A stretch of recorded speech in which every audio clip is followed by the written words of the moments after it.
like to call this meeting to order. Today is Monday, March 11th, 2024. It's 2:35 p.m. We're in conference room 309 at the state capitol, and we have one item on the agenda today. This is all related to Act 279, which the legislature passed in January 2023, establishing this working group to oversee the execution of funds, the $600 million for Department of Hawaiian Homelands. And want to welcome DHHL Kali Watson, director here, and if you can introduce your staff, and then you can go ahead with your presentation. Sure. Good afternoon, Chairman Nakamura and members of the committee, as well as our senator. My name is Kali Watson. I'm here to give you an update, not only on the Act 279 projects, but also our legislation. So what I'd like to do, if it's okay with you, is start with our the status on our legislative bills. So, this is Ori. Aloha mai kako, Ovao Oriana Leao, here to go over our legislative update. Now, as you all might recall, there were 12 legislative proposals that were approved by the Hawaiian Homes Commission. 8 were included in the governor's package, 4 were excluded, and out of the 12, 4 are still alive, and they are highlighted in yellow here. The 3 on the left side, number 4, number 7, and number 11, are obviously still alive, and they relate to Act 279. So with your indulgence, we'll briefly go over them. Helu Eha, relating to historic preservation reviews. This proposal allows the Department of Hawaiian Homelands to assume review of the effect of any proposed project on historic properties or burial sites for lands under its jurisdiction. On February 28th, the House Committee on Judiciary and Hawaiian Affairs recommended that the measure be passed with amendments, and as of March 7th, it has been referred to the Senate Committee on Hawaiian Affairs and Water and Land. Helu Ehiku, relating to the Department of Hawaiian Homelands. This proposal allows for the expenditure of funds appropriated in Act 279, Session Laws of Hawaii 2022 until June 30th, 2025. This is the reason why we're all here, and we're happy to have support of SB 3109 SD1, which passed with the amendment on Judiciary and Hawaiian Affairs for March 12th. On the House side, we also have HB 2420 HD2, which has also been scheduled for another hearing with the Senate Committee on Hawaiian Affairs, also on the same date. Okay. Moving on, Helu Umikumakahi, relating to the Hawaiian Homes Commission Act. This proposal increases the loan limit for DHHL direct loans to be 75% of the maximum single residence loan amount allowed in Hawaii by the FHA instead of 50% as currently outlined in Section 215 of the Hawaiian Homes Commission Act. HB 2218 passed unamended, and it has been scheduled for a hearing on March 12th with the Senate Committee on Hawaiian Affairs. Now, there were other bills that were not included in our commission-approved package, but they still serve the purpose of Act 279. SB 3236 is one of those bills. It relates to the Land Trust Act. This proposal clarifies that if no personal property designation appears in the recorded instrument, the interests of the beneficiaries shall be real property. SB 3236 passed unamended on the Senate side in the Judiciary Committee and has been referred to the Judiciary and Hawaiian Affairs Committee in the House. HB 567 HD2 SD1 was known as our omnibus bill from last year. We were thankful to Senator Kehokolole and Representative Holt, who decided to combine some of our proposals into this omnibus bill, and it carried over to this session, but it has not received a hearing. There were several proposals noted in this measure, but of course we wanted to highlight the Act 279 lapse fix. HB 1761 HD1 has a companion bill also known as SB 2133.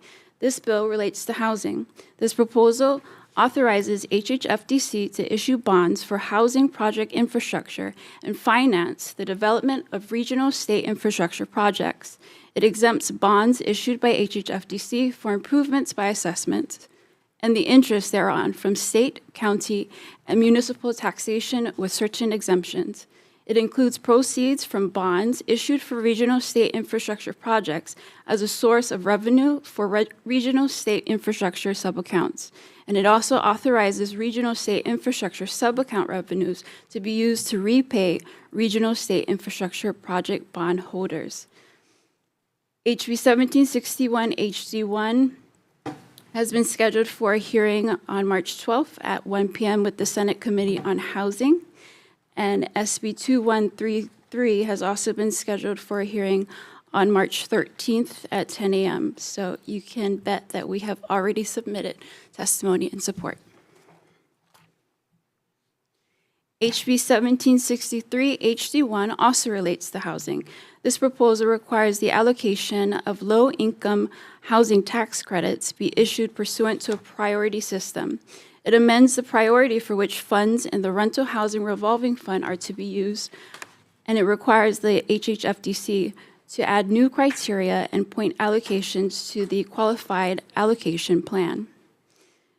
As of March 8th, it was scheduled for a hearing on March 12th at 1 p.m., so we also submitted testimony in support. Moving on. We have HB 2091 HD1 relating to school impact fees.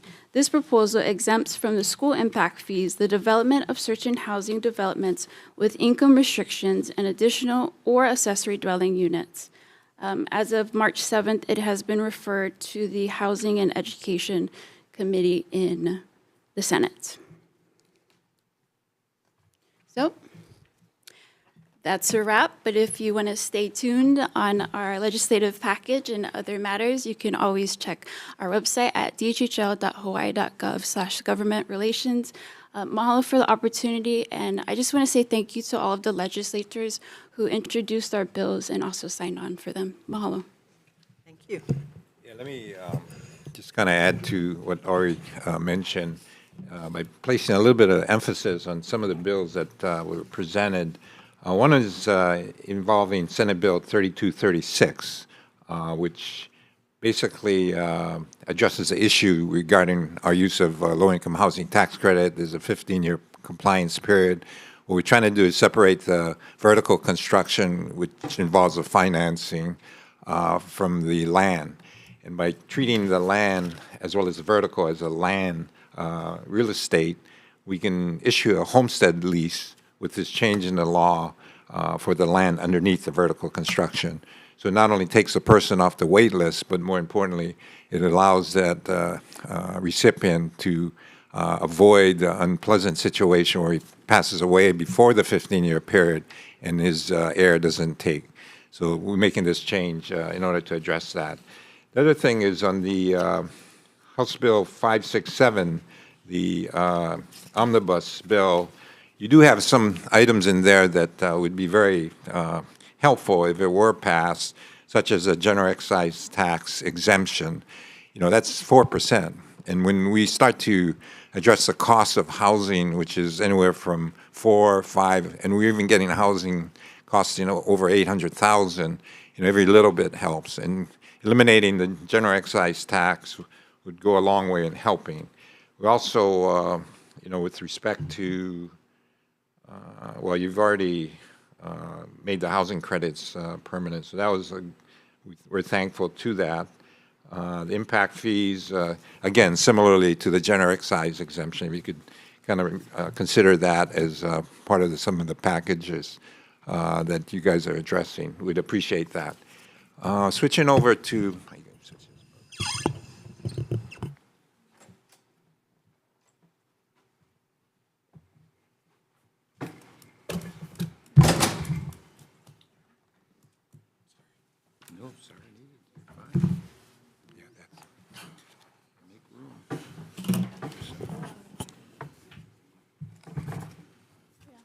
No, that's not it. Good, another one. While Ori is working on that, Kali, could I ask you a question? Sure.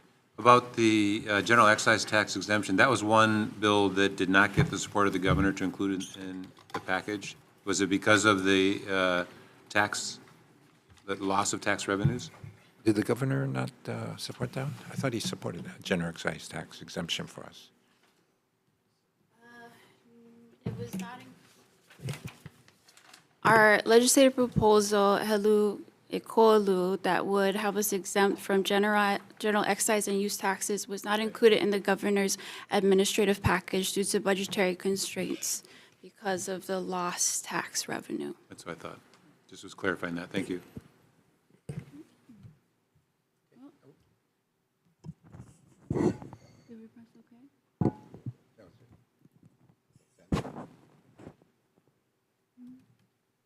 So we appreciate that background, so we know sort of the status on the different pieces of legislation moving through this session. And then really the purpose of today's briefing, informational briefing, is to take a look at your progress in expending the $600 million set aside, and just to get an update at this point in time.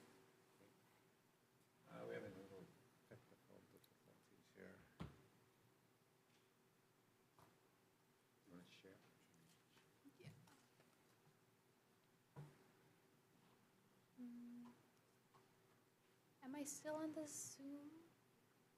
Oh, here we go. Okay,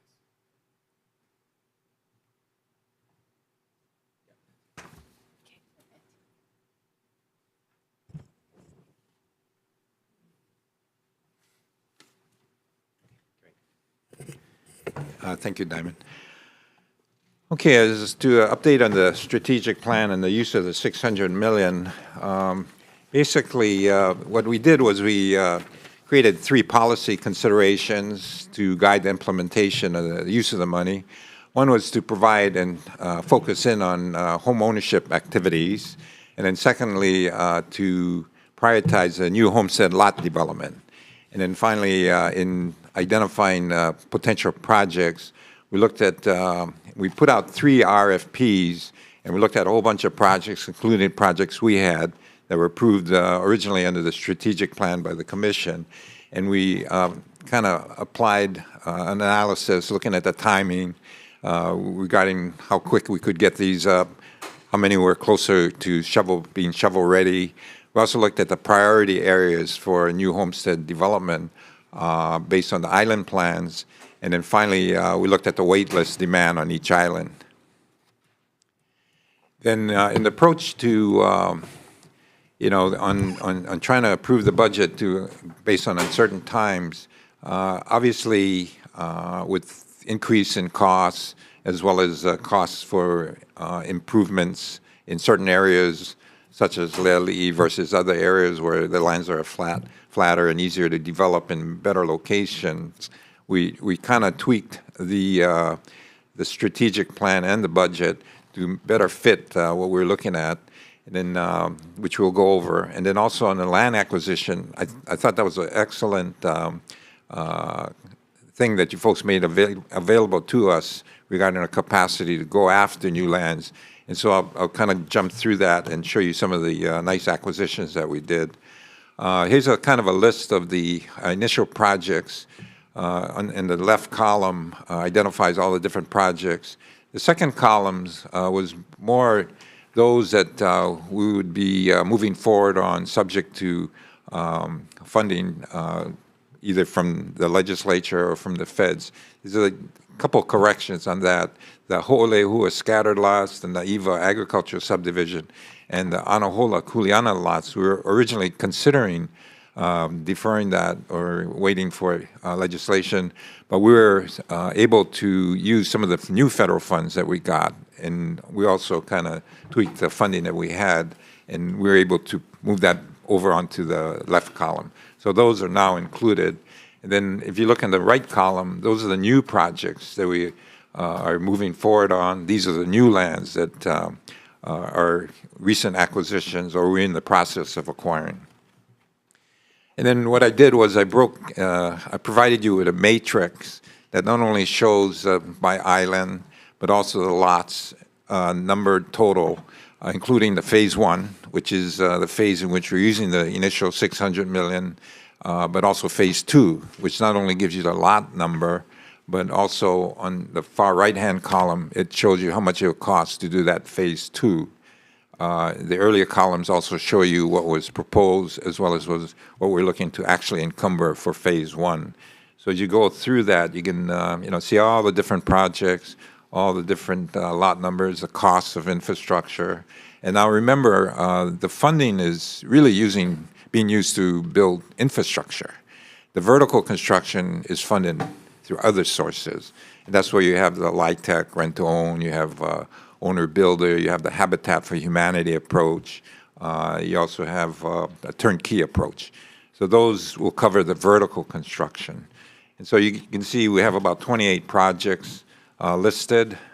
And then on the last column of last page of the matrix, it shows the number of units we're looking to build, which is total over 6,000.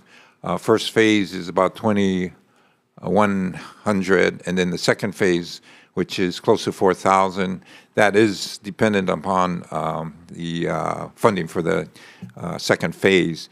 I might also mention that we are aggressively pursuing federal funding, so we've had meetings with our congressional delegation, including EPA, the DOT, HUD, as well as U.S. Rural Development and others.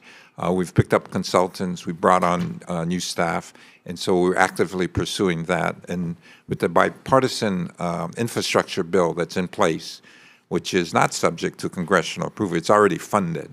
So there's significant funds available in that particular area in the federal government. So we're excited about that. So we're hopefully going to be successful in moving forward on that. And then just to give you some real quick oversight, here's the Laiopu on the Big Island. Again, phase one, 380 lots. Phase two, 200. So the first 42,000, that's based on the Act 279 funding. And in that one, we've used a variety of approaches, LIHTC, rent-to-own, Habitat for Humanity, as well as owner-builder. And then 25 million for the second phase. So that's what, again, when we put in an application for federal funding, it's nice where you can show we did phase one. We've not only have the lands. The other thing about the 200, what we are going to do is we're going to issue paper leases. So not only will you have that phase two that is very specific regarding the costs, but you also have recipients that are ready to go. We'll also prepare them, whether it's counseling or whatever is needed to get them prepared to move into home ownership. But I think it's a lot easier to get funding when you have specific projects, specific dollar amounts, and especially the specific number of units you're going to build, as well as people that are waiting for the units. Is the subdivision for phase two? That's Village 1, the 200 lots. That one's a little further up, so that's kind of our phase two.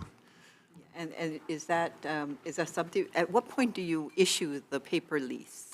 We're going to, first I want to make sure that we have a developer in place. In this case, we're just about finished with the selection process.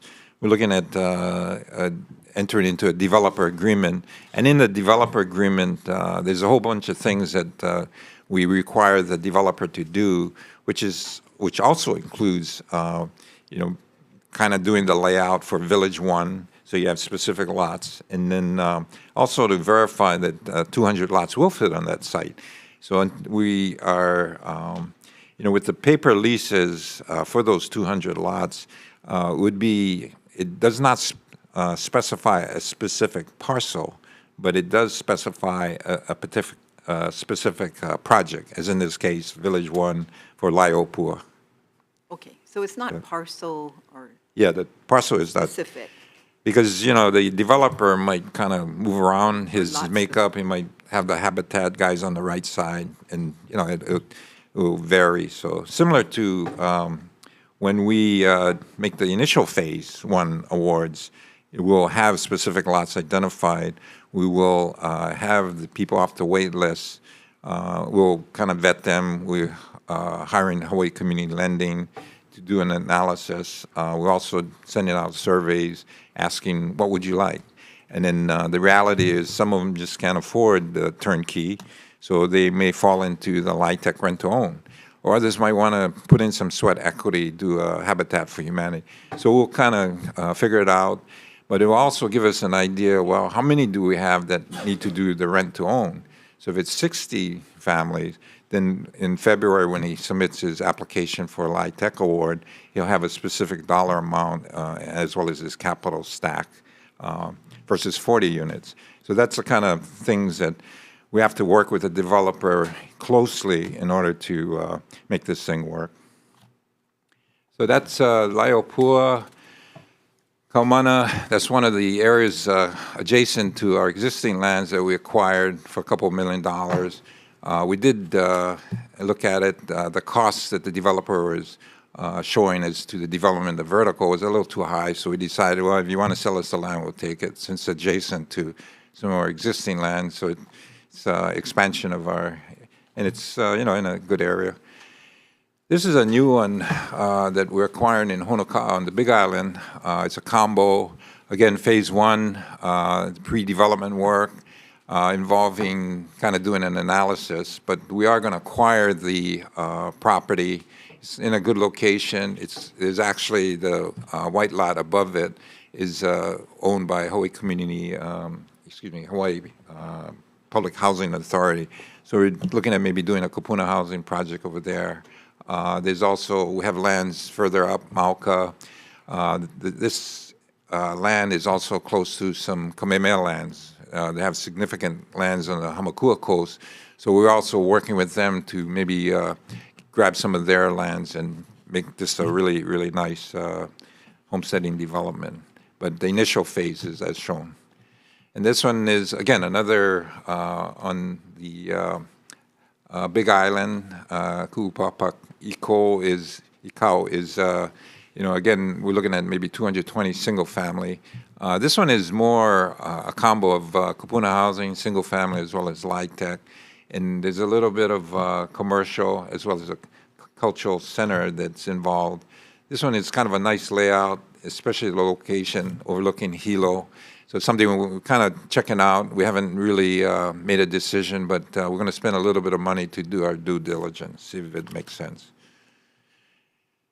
Palama Nui, one of the things that's nice about the department is developers that have entitlement challenges, they come to us and they use the building of our affordable housing to satisfy their affordable housing requirements so they can do more market units as well as other development.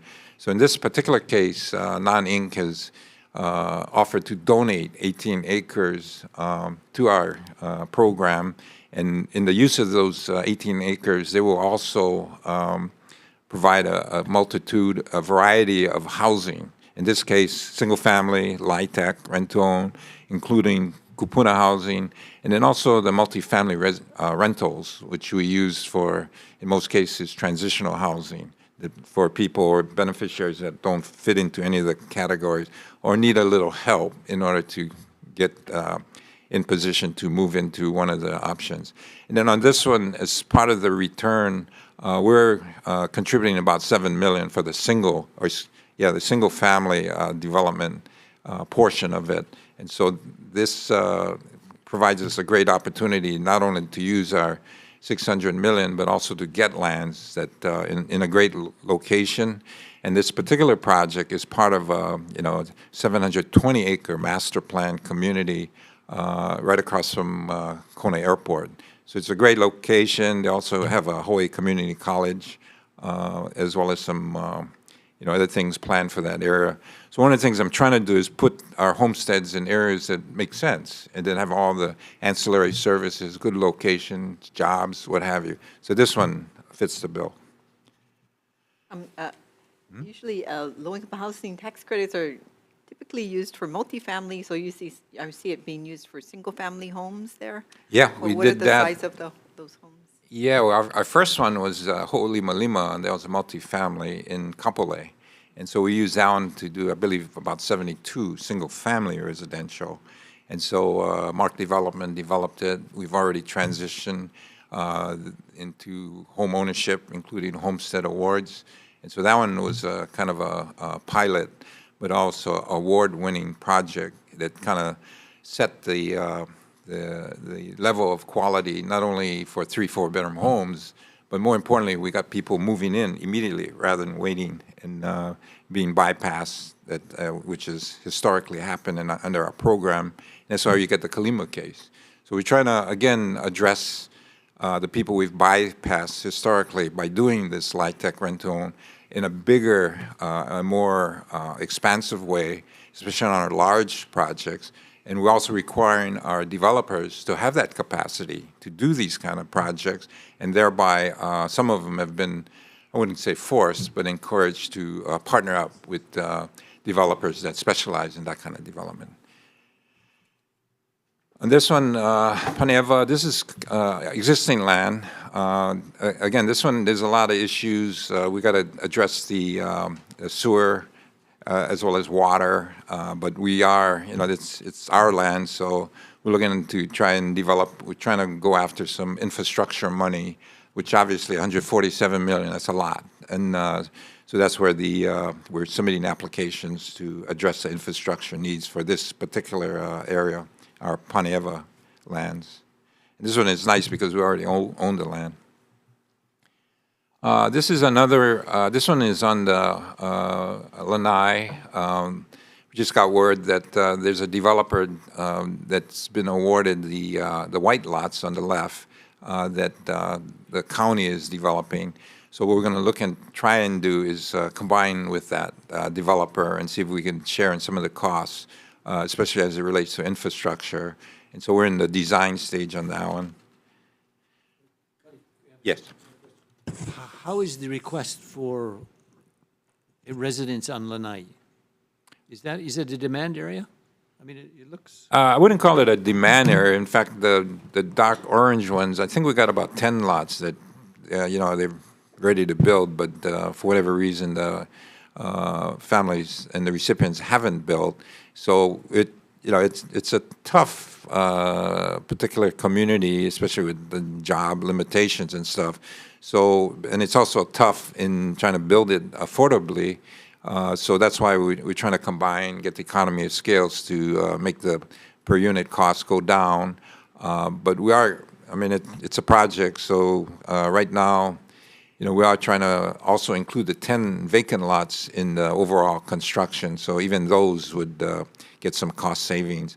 But to answer your question regarding the demand, it's, I wouldn't call it great, but it's there, and it's so this is part of our strategic plan. So we're kind of at least doing the 2 million in design. Yes. Is the demand from people that already live on Lanai or people that would move there? I think this was an exception where we limited to people on the island. Yeah, so it wasn't like we gave priority to people that actually lived there and wanted housing. So this is one of the exceptions where, anybody could ask for it. We gave priority to people that lived there, unless I'm misstating it. Hopefully not. But yeah, so anyway, we're moving forward on that. I believe that 2 million, we're using trust money for that. So, but I think the positive thing is the county, who actually previously tried to get somebody to build this, was unsuccessful. So somebody finally stepped up, so we're going to try and work with them. And then there's a road extension, there's some other infrastructure issues that we're trying to deal with on this one. This is our one of our recent projects that not only took advantage of our ability to acquire new lands that are not necessarily in our inventory, but in good locations that were acquired for fairly reasonable price because of the zoning where it wasn't entitled. We also used our affordable housing credits to help pay for the acquisition costs. And so this one, the infrastructure is already going in. We hope to begin construction by summer. And we've been actively working with the developer in the design of their website. which is up and pretty impressive. And so we're also designing our website to integrate the two. This particular developer has 4 other projects actually with us, and we're excited in the sense that he's kind of using high tech with the Salesforce approach in not only identifying participants but working with our Salesforce technology, and we're integrating both sides to make it a more efficient process. And so we're hopeful that not only this project, but the other 4 projects totaling about a little over 290 million of our 600 million going into this Maui development is going to address a lot of the issue regarding permanent housing. So this is kind of an exciting one in that it's kind of leading the charge in development on Maui. This is a Honokawai. This one is some subsistence ag lots. We're kind of working with the county as well as the developer regarding the development for this. We're using the R1 from the sewer plant that the county runs, and we're also putting in some money for the design. The Honokawai well site we're developing, we have some money from HHFTC to develop that. And so once that goes in, that will help not only with the residential development for this Honokawai, but also the Leali'i, especially our Phase 3, which is coming around. That's part of the transitional housing project that the state is going to be using that area above our existing Leali'i lands. And then on this one, for Phase 2 is going to, again, this is subsistence ag lots, so this is not as expensive to develop the infrastructure. The Leali'i, we've committed 68 million. We were originally going to phase this 181 unit into 2 phases, but we've committed the full amount of 68 million, which works out to about 376,000 per lot. So it's a very, very expensive infrastructure development, but we're moving forward on it. And so that one, actually, we picked a developer already, so he's in the process of negotiating on the developer agreement. But again, a lot of these types of projects, housing costs have been very, very expensive, and so that's why we need to get a little bit more creative.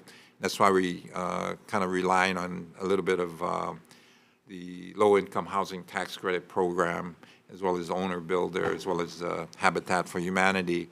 But it is very, very challenging all across the state regarding constructing houses at a reasonable price. We're actually looking at trying to acquire a hangar. Maybe I shouldn't be putting this out here, but I want to lobby for it, where we want to try and put up a manufacturing plant and get the cost down maybe by 25% by manufacturing in a hangar, but we'll see how that goes. Holly, is this project significant? Can you go back? Is it because there's no infrastructure? Well, there is infrastructure. You guys gave us some money for the parkway improvements, and then it goes straight up, and then dissects those 2 green lots right up the middle, and then to the lot on the left is our Phase 2. And so it's expensive to, you got a lot of blue rock and, a lot of other hard stuff that it's kind of on a slope. It's very expensive to develop the infrastructure. But I think to my point is that if we're looking at Act 279 projects, we have a finite amount of money, and we're trying to expedite as quickly as possible. And you're looking at the projects that were removed from 279, new projects added. I'm just concerned that are you getting your bang for your buck for 181 single-family homes when you're looking at Maili, which is probably less than half that cost, to get double the amount of homes? East Kapolei 11A, 2A and 2F. I think for 3 projects for the one project you can do 3. Yeah, the Maili project, we had some problems with the archaeological as well as environmental. There was also a problem with the the level of the land which needed to be raised up in order to accommodate the sewer situation. So when we looked at it, it's a lot more expensive than we anticipated. So that's why we also had to, like when we talk about shovel-ready, that's going to take a while to resolve with SHPT and all kind of other issues. And so we put that as a, subject to funding. We haven't abandoned it, but we, again, looking at, what projects are more shovel-ready. This Le'ali'i is, ready to go because you already have the parkway infrastructure, you have the sewer and water. We've entered into a water agreement. We have about 200,000 gallons that will satisfy our needs on the water. The other area, with the sewer and the archaeological and environmental, it's going to take a while to resolve. All right, thank you. And the encumbrance of the 68 million, where are we with that? We just chose the developer, so we first have to get the developer agreement in place. We've got to agree on numbers, and then we can then take the next steps. What I'd like to do is try and get these different fundings, a little over 400 million, get kind of like a blanket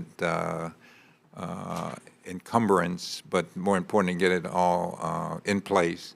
And I think I've been working with budget and finance and DAGs regarding trying to meet that early deadline, but there's no guarantee, but we're trying like hell to meet that June 30th, 2024 deadline. So again, we've got about, I think, 20-something developer agreements as well as purchase agreements regarding the new lands in place. So I've been kind of knocking on the door at the AG's office. We've been pushing those guys to get the developer agreements out and signed. And once we get those, then we can actually encumber the funds. Yes. This is a general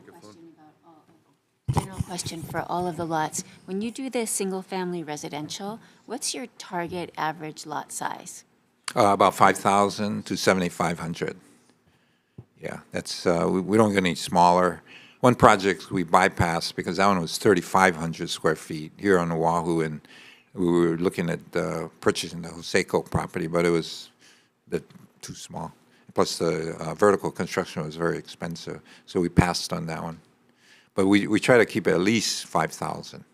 So, and then on the out islands, we make them a little bit bigger, especially if we're going to, have some kind of septic system as well as a catchment. So we want to make it bigger.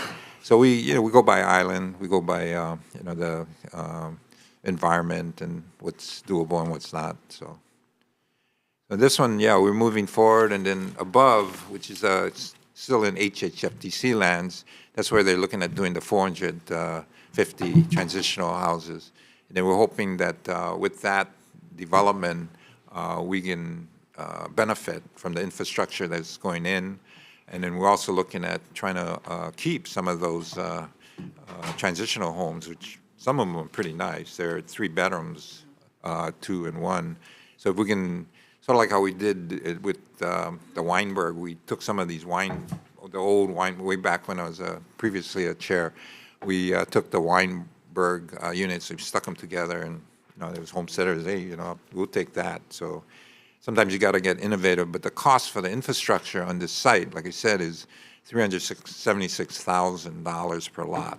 So if I can get other entities to pay for the infrastructure, then we take advantage of it. That kind of makes a phase 3 more probability than just a dream. So this is another Maui project, the Wailuku single family residential. It's actually 204 total lots, encumbering about 45 million, again using the different categories. The 31 vacant lots, we're looking at owner, builder, or habitat, and then the rest would be a combo LIHTC, rent-to-own, or turnkey. Another one, Wai'ehu Mauka. This is a nice kind of like extension of our Wai'ehu homestead development, and so this will just kind of complement that, and it's a great location. So this one, again, we've committed quite a bit to it, but the phase two of 93 million is going to be dependent upon us getting funding. But the developer's already chosen, the fund's already encumbered. So this one is kind of one of those that make up the 200 million already encumbered funds, approximately.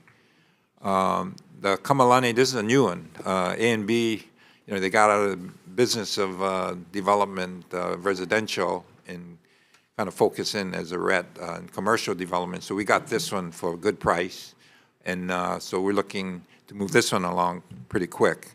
So we've committed about 30, not only the 10 million and 10 and a half to acquire, but also 35 million for phase one. This one is kind of moving along. It was a water issue, but I think we've resolved that. Is the 35 million, I don't see that on, is that? That's going to, phase two? Oh, I see. yeah, for phase one. That right below. Okay, Yeah, got it. that's part of the 600 million we're using. Cully, how big are those lots? How many square feet? These are, I believe these are 7,500 square feet, if I'm not mistaken. Is that the average that DHHL does on lots, or does it go smaller? Well, it depends what island. On the outer islands, they're typically bigger. Here on Oahu, they're about 5,000. Like the Kanahili, and then the lots we building in Kaulo Kahai, I believe those are 5,000. You know, there's a bill moving in the legislature that says you can build 2, 3, 4, 5, 6, maybe units on one lot, but we're not sure it's going to pass. So it's premature to mention it, but just so that you know, it's being discussed. Sure.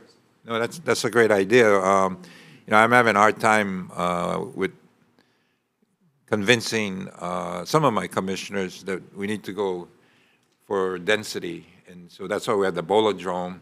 That's high rise, and so we're considering doing some more high rises, but we gotta kind of see how that one goes first, and then we also the Kauai project. That's our first venture into townhouses, the 82 units in the Waipuuli project in Kapa'a.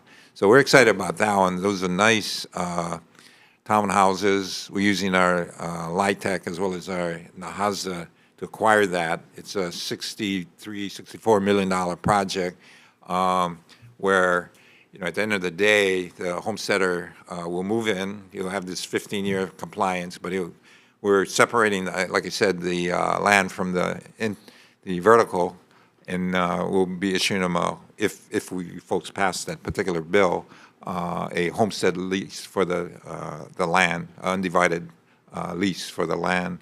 So that one, at the end of the day, when they do convert after the 15-year period, we'll probably buy it for under $200,000. And the units right now, comparable ones, are selling for over $700,000. So it's really, it makes so much sense for us to take advantage of this LIHTC rental. Of course, it's restricted to certain income people, but these are the very people that we want to help. So by doing it that way, we not only put them in a safe place to live along with the family, but more importantly, they can enjoy home ownership, which they otherwise would not. They'd be part of the Kalima group that would die in place. So we're trying to fix that. So this one, Kaupea, this one's next to the Kapolei High School. So this one, we bought the land from HHFDC. I don't know why we paid for it. They should have just conveyed it to us. But anyway, we bought it. And this one, we're looking to put the infrastructure in. So that one is moving along. We've chosen a developer. East Kapolei 2A, this is one where we're going to get kind of creative. It doesn't have any development, unlike this other parcels. But in this one, we're trying to look at a mix of multifamily, kupuna, transitional housing, a little bit of commercial. We might even consider a high-rise if you can get people to buy into that. But this one is kind of nice because it's in a good location next to the TOD, along with other homesteads. You got the UH West Oahu right up the street. You got the Kamakani Ali down the streets. So there's just a lot of good things about this particular area. So we're kind of going all in developing this area. So as you see on the next phase, This one is, we're looking close to 700, a little less after we took a look at the site. But anyway, we're going to develop parcels 2C, D, and E in the first phase. So that one will cost us about 144 million of the 600 million. We'll do about 450. Phase 2, which is 2F, we'll do if we can raise additional 60 million. So this is a good one. And then if you look at the parcel right next to it, LDA3, that is also our property. And so while I haven't indicated in the PowerPoints, we're looking at developing that site too. That one, again, we're going to try and get creative and maybe do mixed use. We got housing on the top, commercial on the bottom. So we want to get innovative. I mean, right up the street, you know, that they have that kind of development. So why not do it on our land? So not only live, but also have a business in place. So we're going to try and move that one forward. So we'll use the $1 million to do an analysis of 2A, including LDA3, to see what are the possibilities. And if it works out, we may put out an RFP or RFQ to find a developer that has that creativity. Or what we might do on 2A is break it up, CPR it, sort of like how we did in the Nanakuli Village Center, and then have different developers develop a particular unit in the CPR. So we're trying to get creative, but we're also trying to respond to our wait lists. But we're also trying to develop it in a way that makes a lot more sense, get some density, but get some variety. So, you know, we're working with possibly Queens and Commitment Schools and just a variety of the different elite trusts and trying to get them to locate in our homesteading lands.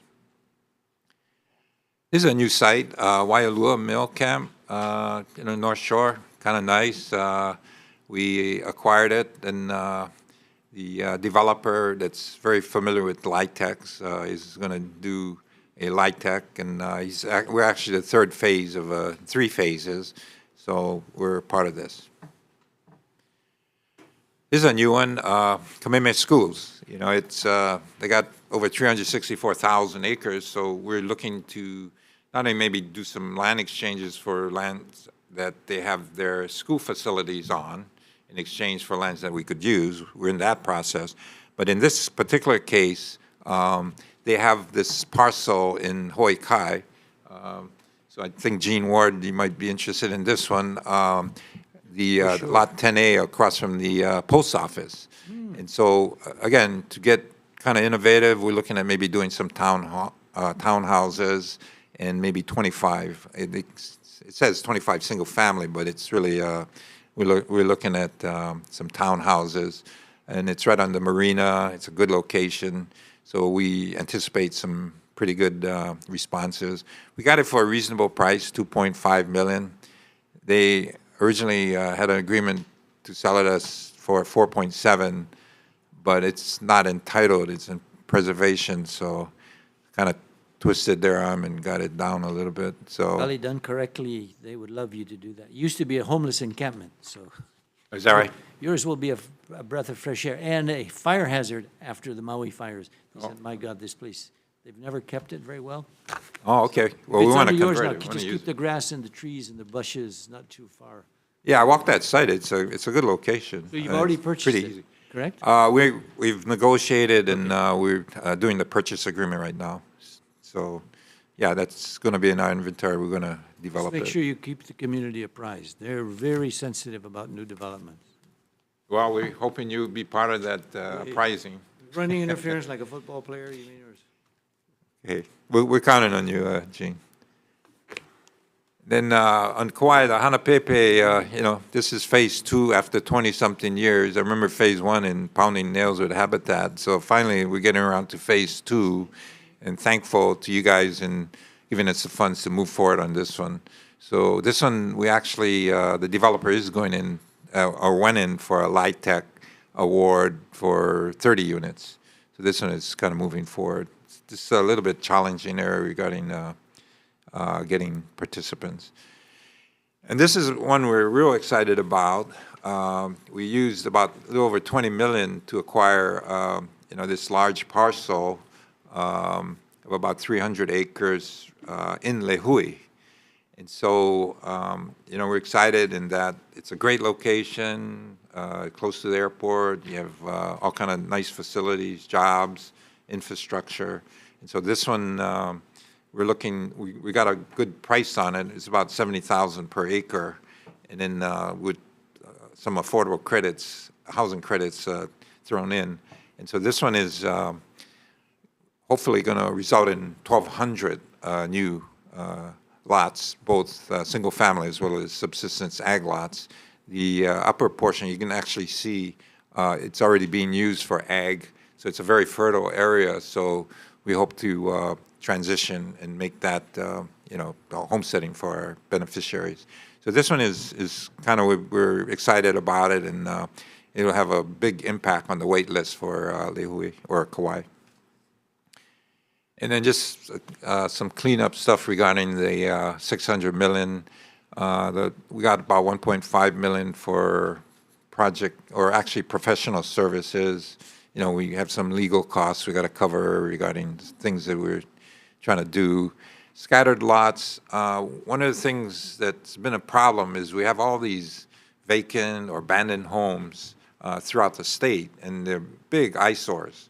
So we're aggressively trying to address that by putting them together, getting a developer. We're actually in the process of entering into a developer agreement whereby these scattered lots will be addressed in a more cohesive approach, as well as by giving the developer so many lots, hopefully the costs will get down per unit. And then also, we've got some project contingency. That's just kind of a filler to, gives us some flexibility. And another thing is we are, again, trying to get the costs down. So one of the things that does that is by providing the developers with project financing, the construction financing. Because right now they pay interest when they take out a commercial loan. And so by taking that interest and providing this revolving fund that they can use, we save about $17,000 per lot for construction. And so that's one of, again, our ways of trying to get the pricing down. And then the individual assistance, we got some CDFIs we're working with that will provide some matching funds where we put in some money, they'll match it or triple it or whatever. So again, the idea is to offset some of the costs by with these subsidies. So anyway, that's kind of a detailed or summary of the projects we have. They're not all the projects. The matrix shows all the projects. I just kind of highlighted the bigger ones. Yeah. Let's open it up to the committee members for questions first. Yeah, Rep. Tarnan. I think this is great progress. I appreciate the update. Just curious, are you expecting to use any of the 279 money or future budget to assist with the Lalomilo residential development now that the UXO has been cleared? Is DOH still needs to provide their letter for no further action, or? Yeah, we're actually going to put out an RFQ. There's two phases to that. There's, I believe, 60 lots that are already done, and we're working with Goodfellow to finish off and negotiate the kind of finishing off the infrastructure. And then there's a second phase of 80 or 80-something units. So we're looking to get a developer to do both phases, one subject to funding, one with the finished improved infrastructure already in place.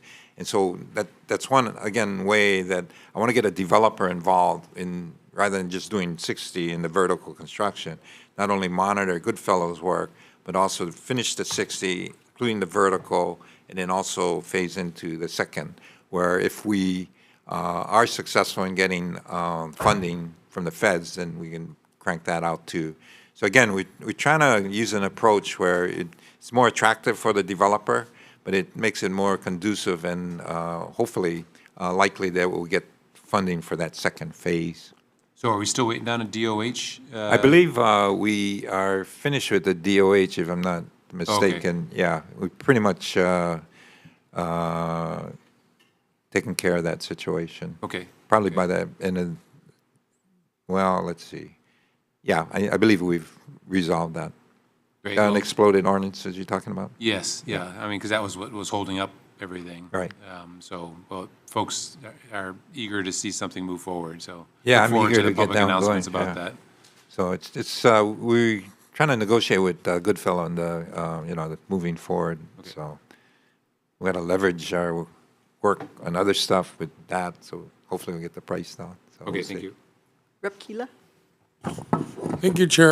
I might be more along the lines of a comment, and I'm just going back to Leali, Kali, in the sense that, it looks like the legislature is going to extend the time, right, for that 1 year. Is it going to what? It looks like we're heading to the extension, right, for the extra year. Okay. On Act 279. Sure. But for the price of one Leali, you can do 5 kaupeas, and you deliver more, right? And so my only concern is that I just would ask the department to look really, I know you're saying shovel to ready, but for 68 million, that's a huge amount of the I agree. appropriation. I agree. So I don't know, and I'm thinking of the climate of that area in West Maui right now. I do not want to subject homesteaders to potential environment where it's not, where folks may not be ready for Sure. housing, Sure. right? I know we want to house folks in West Maui, but I don't know what it's going to be like for people to move in there when things are still being done. I don't know And- either. So that's something we have to monitor and react I know we accordingly. constantly keep visiting, and I don't want you folks to drastically change your plan. But if there's a way for you folks just to really look at Sure. the quickest execution and the highest return of investment, I'm concerned that Leili is not it. And if there's a way that we can really put projects to the 279 funds to prove that it is well spent. Sure. No, I agree with you. We have over 4,000 on the waiting list on Maui, and so that's been a priority. We're looking to do a little over 1,300 on Maui with the 5 projects. So, it is eating up a big chunk of our Yeah. 600 million. Is that good or bad? Maui is a priority with this governor, including myself. We are trying to get the permanent housing over there. And Leali, which is part of Lahaina, that's like, we got to do it. I don't think we have a choice. And that's why we're not phasing it. We're just going all in. And I agree with you. It's a lot of money. Well, and I don't want to slight my colleagues from Maui in that capacity, but if you're 4,000 on Maui and these are 1,300, even without Leili, you tackle 20% of Maui, right? And you still have more elsewhere. So, Well, Lahaina was a big push to get housing in there. So, and which this I- is part of yeah, Lahaina. which I Yeah, understand, but right. I don't want then the state to become demonized in that area. Sure. When folks are telling people that they don't want certain things built there right now. They want houses over there. We actually changed it. We were going to do some multi-units, and we had to flip it to just single family, and that was per the community's input. So yeah, it's we could have saved on the infrastructure by doing multi-units, but we had to respond to the community input, and they want single family. They don't want multi-units, so that's what we did. Okay. Thank you, Kali. Thank you, Chair. Thank you. And just to follow up on that question, the $68 million, does that include the amount needed to bring water to the site? Yes, it does. It does. We already have an allocation of water okay. from the surface water. This Honokawai development well is different, and that is more for Honokawai as well as some other stuff. Okay. But we actually have excess water for Leali. So we're using part of that, and then, but it's not enough for some of the stuff that's being planned. So Rep. Martin has a question, and then we'll go to report. Thank you. So I understand that this is shifting in terms of over time you've considered developments and then you might find a better opportunity or discover that there's additional unexpected costs with a development. At this point, do you feel like, 600 million is very finite. Do you feel you've identified projects that you can complete within the 600 million to spend it and have that, Well- as opposed to just investing and starting the projects? Well, it's a combo. We're not going to be able to spend it. We can encumber it by the deadline, I believe. Yeah. And it's an ongoing process. We may revisit, we may change. And so even this, initially we had 20 projects. Now we got 28 projects. So there was a change, and especially if you look at the list of new projects, there's quite a few new projects. And that was a reflection of, on the Le'ali, that's real expensive. So we looked at other sites, which in some cases were only a little over 100,000 to do the infrastructure. One was 221,000, another one's 233,000 for the infrastructure. And so, the reason why we did that was, and we actually deferred, rather than doing phase 3, we decided to, put that on the back burner and move and acquire other lands in other areas, like the Kamalani and the Wai'ehu, Mauka, as well as the Wailuku. So those are in the Pu'uhona project. Those, all are reflective of a moving away from Le'ali because it is very, very expensive.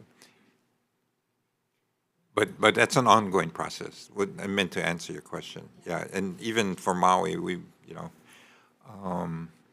but we do have the projects, and I gotta encumber them, so I can't be moving around too much and changing stuff. We pretty well went through that analysis, that policy considerations, and so these are the projects, as well as the land acquisitions we're pretty comfortable with, which the commission also approved. Thank you. Rep. Ward and then Rep. Holt. I also had a follow-up question to the costs and the number of units that you can get. It seems as though the Maui architects have done some really creative housing styles and templates that are really inexpensive. Have you looked at any of those? When you said earlier, hey, we got houses from whatever you said up to 800,000. Yeah. Have you seen any of the new Maui? They're smaller. I don't know if they're tiny, but have they given you any inspiration for maybe even starter houses that you could build with probably less than 100,000? Yeah, I think almost every other month we're getting people approaching us with all kind of, wonderful and sometimes crazy ideas on how to build and what to build. And so I've kind of tasked Kalani Franda, who's recently joined our team, with that to vet. And so we are, we're very receptive to ideas as well as approaches that make sense. And so, it's an ongoing process. We're looking at New Zealand, we're looking at Germany, we're looking at, California, all over the place with different housing approaches. That and was my construction. follow-up to Rep. Keela's question. My question was, when I saw the commercial center mixed with the residential, you only mentioned it once. Is there any reason why? Because you guys have zoning freedom to put commercial, even if it was a 7-Eleven and a gas station, in your homestead areas? Or is that not on the map, or that's not an option? No, actually, the commission, we formed a PIG group, and we looked at all our unused lands, especially industrial and commercial. And so we have 9 sites that we've identified that we are going to do commercial and industrial. So we're taking it to, the PIG is making a recommendation this month, and then we're not making a recommendation, submitting a report to the commission. And then what we'll be doing in the next several months, we're taking 3 big projects to the commission for approval. And so we're trying to get that part of our program active. We start to generate revenue. And so that's why one of the things I did was I brought some people on to do that. Russell Kaupu is ex-commissioner. He used to work at the McNaughton Group. And so he's been brought on. He's kind of leading the charge on the presentation, as well as looking at how we can do the development, because the typical Native Hawaiian preference, the 201, 204 awards, they don't give us the flexibility. So there's a new statute, 220.5, that gives us the flexibility to enter into a developer agreement with an entity that has that flexibility in doing the different types of commercial development. And so we're excited about that part and raising up that part of our program, which is really floundered in non-existence, really, for all these years. So that's also being changed. Thank you. Thank you, Chair. Thank you. Rapold? Thank you. Just wanted to thank you, Director, and the staff for all the hard work that you guys do. I know it's a tough job, and you know, the program's been in place for over 100 years, and it looks like we're finally making some substantial gains and lots being offered to the waitlisters. You know, and I think it's due to the fact that you have so much money right now, right? $600 million to get all these other opportunities and people coming to the table to allow you to provide different opportunities. I know it is expensive, but you know, just for contrast, you know, I have a project in my area going up at Mayor Wright, which is going to cost us like $1.5 billion for about 2,500 units. So you know, that's about $600,000 a unit. You know, and by my math on your guys'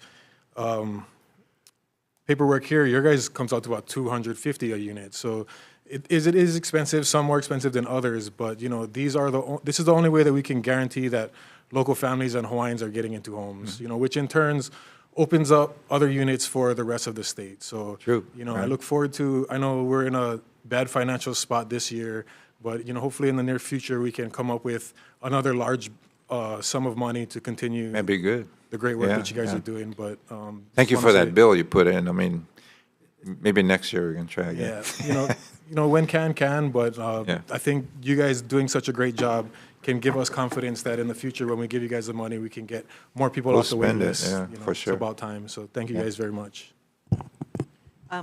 We're fortunate to have the former chair of this committee here, who's now senator. So Senator Hashimoto, you had some questions? Real quick, thanks, Chair, for being here.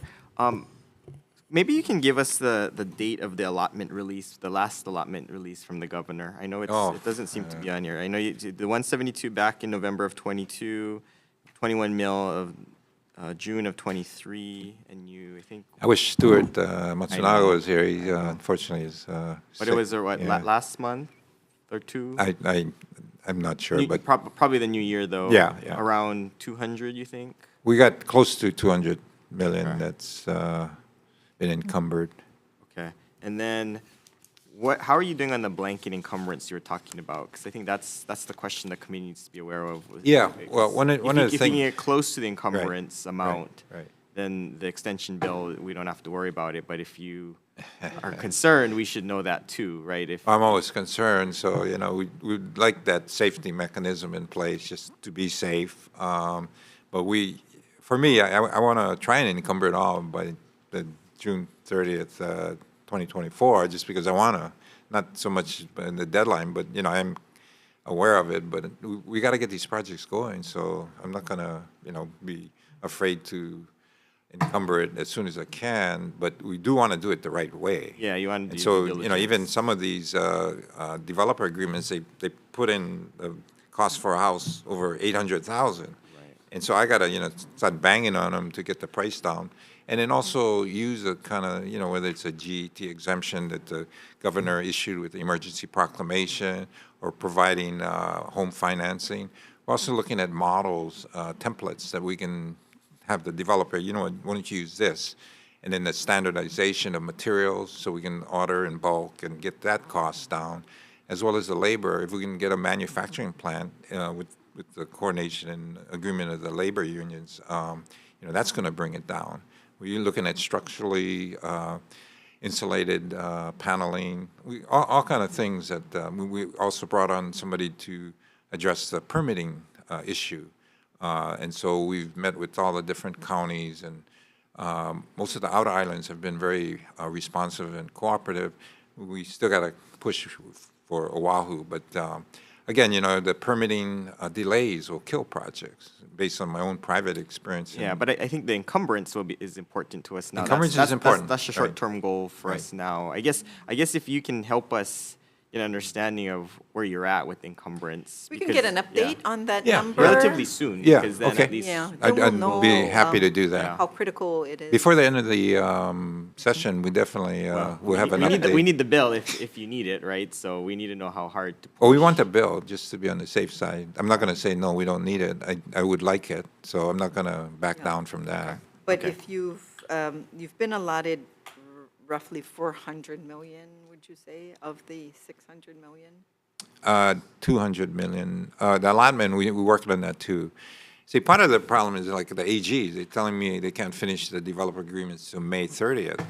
You know, that doesn't work for me. You know, that gives me, before I can even encumber, I got to get those contracts in place. So I got to be knocking on the AG's door and say, you know what, we need a lot quicker response. And so it's all these different things I got to deal with. And so I do want that extension just to be on the safe side, but we are doing a full court press. We're bringing in another deputy AG, and then we're also talking with the supervising AG to get them to focus on our projects and maybe assign other people. Then we're also looking at maybe working with Hawaii Public Housing Authority because we're very, very short-staffed. 40% understaffed. So that too is, a process that, it's not me. I gotta, work has to be done.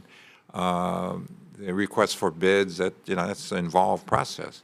So even that is, and we don't have just these projects. We also have, a lot of other projects, the repair and maintenance that you guys have awarded. Those have to be processed too. We also have 279 projects, like the Lalamilo, that's another project.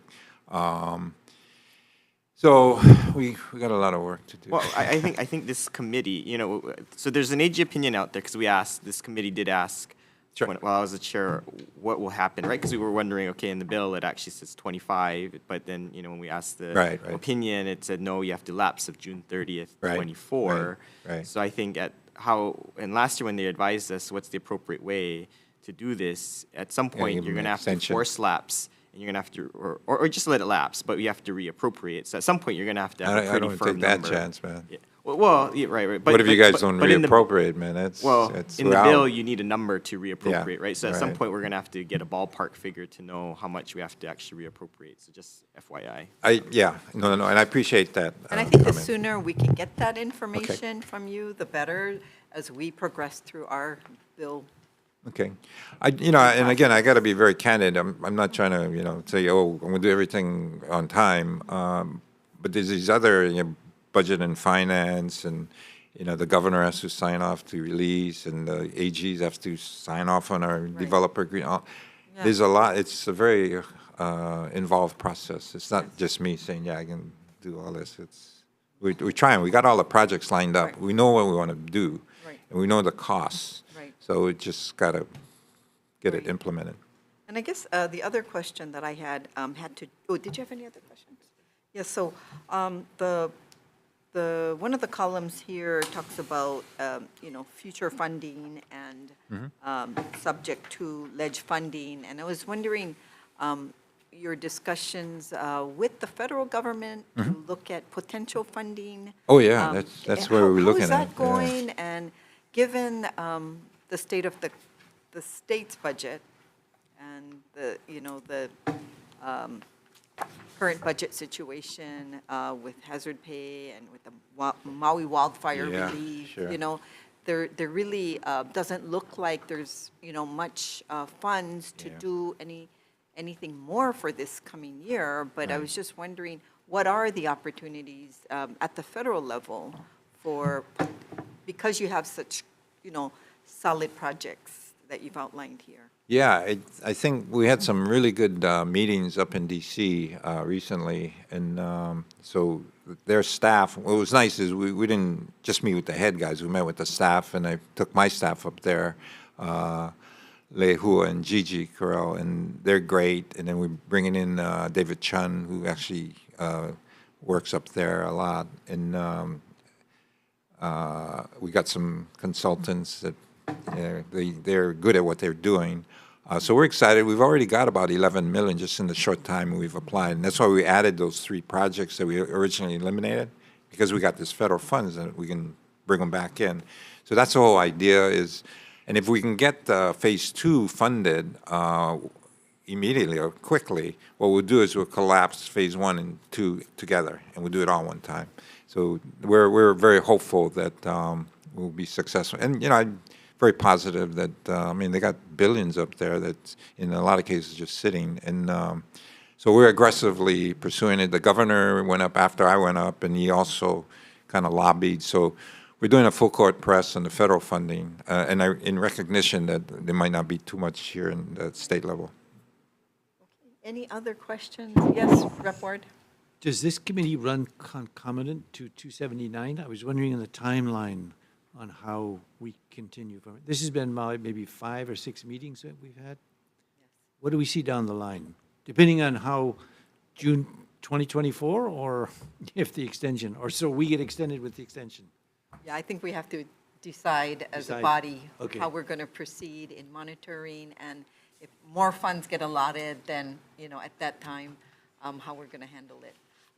But this is just a check-in. We really appreciate your refinement of the projects and the numbers and making it very clear for us. So thank you very much for being here. Well, thank you for giving me the opportunity to explain, and I look forward to working with you folks and keeping you informed. I find it helpful in coming before here because it forces me to kind of get ready, but more importantly, it gives me a kind of a check on where I'm at when I got to put all this stuff together, and I appreciate it. And we will continue to work with you folks and whatever you need. Some of the legislation, if you guys can kind of help us on those, that'd be nice, other than the extension. Thank you. All right. There are no other questions. I'm going to adjourn this meeting.